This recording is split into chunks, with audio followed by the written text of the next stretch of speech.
मेरा नाम आचार्य हनुमान दास जी है। मैं अयोध्या में कल्याण भवन मंदिर में रहता हूँ और प्रभु श्री राम की कथा और ज्योतिष आदि का कार्य करता हूँ।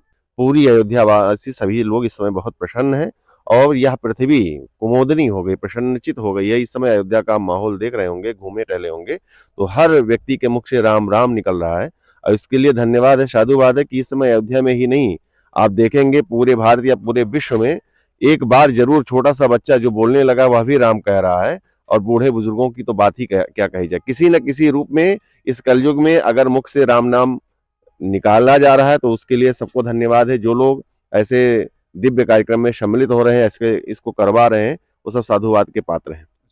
महाराज, मैं आपसे एक सवाल करना चाहूंगा। जिस तरीके से राम मंदिर अब बन के तैयार हो जाएगा, यानी मंदिर बनने का जो श्रेय जाता है वो आप किसको देते हैं? देखिए, ये श्रेय तो सबसे पहले समस्त भक्तों को ही है जो इस आंदोलन में शामिल रहे और 500 वर्षों तक है, जिसका इतिहास बड़ा लंबा है। सबकी सहभागिता रही है, सबका समर्पण रहा है। किसी एक व्यक्ति को या किसी एक पार्टी को देना ये संभव नहीं हो सकता है, क्योंकि एक चींटी भी, एक गिलहरी भी भगवान को पुल बनाने में सहयोग करती है। राम सेतु बन रहा था और हनुमान जी का भी उसमें सहयोग था, नल नील का भी सहयोग था, जामोन जी का भी सहयोग था।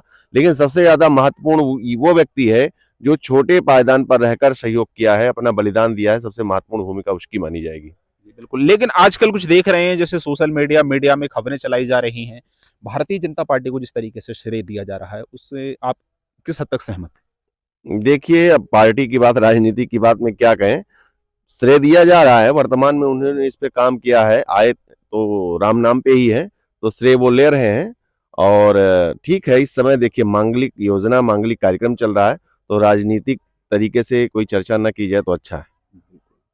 जिस तरीके से, अगर मैं आपसे एक क्वेश्चन करूं शंकराचार्यों को लेके, जिस तरीके से खबरें आप देख रहे होंगे, शंकराचार्य जी जो निमंत्रण नहीं दिया गया, या ये बोल रहे हैं कि प्रधानमंत्री जो है एक इवेंट बना के रख दिया है प्राण प्रतिष्ठा को, उस पर क्या बोलेंगे आप? देखिए, शंकराचार्य जी सनातन धर्म के सबसे फर्स्ट पायदान पर, प्रथम पद पर बैठे हुए हैं। वो हमारे आदरणीय, पूजनीय हैं। हम सभी उनकी वाणी का आधार लेकर ही चलते हैं। तो उन्होंने जो बातें कही होंगी, हो सकता है हम लोग वहां तक ना पहुंच पा रहे हो, वहां तक ना सोच पा रहे हो, तो वह भी कहीं ना कहीं सही है। और रही भारतीय जनता पार्टी की बात, तो निश्चित है पार्टी जो राजनीति करने के लिए ही बैठी है, तो उसमें कहीं ना कहीं कुछ राजनीतिक विचारधाराएं निश्चित उत्पन्न हो जाती हैं। कहीं ना कहीं इनसे भी कहीं कुछ त्रुटियां हुई होंगी। और बाकी शंकराचार्य जी कहीं कोई बात कह रहे होंगे तो हमारे लिए पूजनीय, आदरणीय, उनकी बातों को हम सभी को ध्यान रखना चाहिए। वो असंतुष्ट नहीं है, रुष्ट नहीं है, और उनको आमंत्रण भी दिया गया है। ऐसा नहीं है कि आमंत्रण नहीं दिया गया, लेकिन कभी कभी अपने परिवार में कुछ लोग नाखुश हो जाते हैं किसी हमारे कार्यक्रम को देख करके, हमारे व्यवहार को देखकर। लेकिन सब प्रसन्न है, बाद में सब लोग आएंगे। आज बहुत भीड़ है, इस कारण से भी नहीं आ रहे हैं। ये भी एक फैक्ट है। और एक महाराज जी और हैं हमारे साथ, तो आप कुछ बोलना चाहेंगे?